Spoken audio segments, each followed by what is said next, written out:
Here we have an application problem doing a board cutting. First we read our problem. A 14-foot board is cut into 3 pieces. The second piece is 1/2 of the first. The third piece is 2 times the first. Find the lengths of the 3 pieces. As you can see here, I have drawn some red lines to indicate where we're cutting our board. So I've cut it here, and we have 3 separate pieces.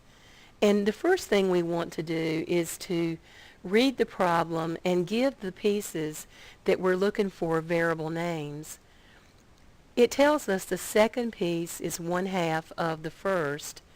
The word of in math means times, so that would be 1/2 times the first one. And the one they tell us the least about is the first. And since we don't know anything else about it, let's call our first piece x. And if the second piece is 1/2 of that, then it would be 1/2 times x, or 1/2 x. And our third piece is 2 times the first, which means 2 times our first one, which is x. So we've given our 3 pieces of board variable names, and we know that these pieces add to equal 14 feet.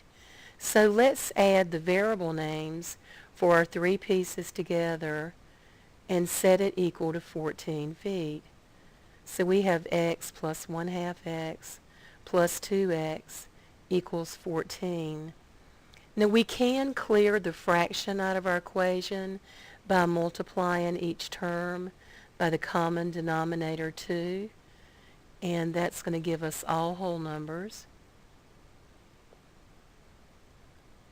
So we multiply 2 times x and we get 2x, and 2 times 1/2 is 1, and if you'd like you can put the 1 in front of x if it makes it easier.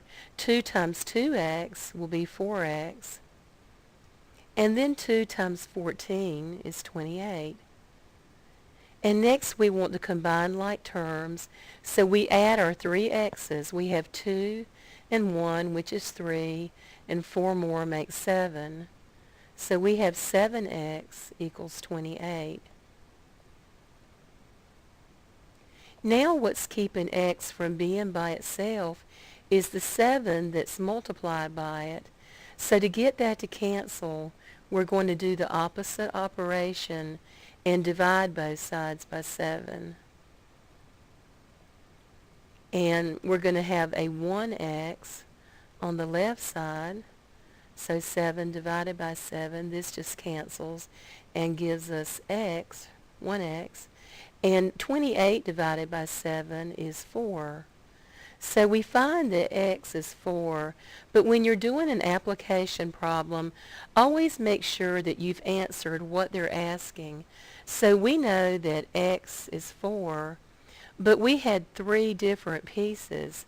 Our second piece was 1/2 x. X was our first one. So if we say 1/2 times x, and we know now that x is 4, 1/2 times 4 would be 2. So our second piece would be 2 feet long. And our third piece is 2 times the first one. And if x is 4, 2 times 4 will be 8. So our third piece would be 8. And then to check this, we can always add the 3 pieces together. We have 4 and 2, which is 6. And then we have 8 more. And 6 and 8 does add up to equal 14 feet. So you can actually put this back in the equation and check it. But always read carefully and give the items you're looking for variable names, and always make sure that you've answered what they're asking.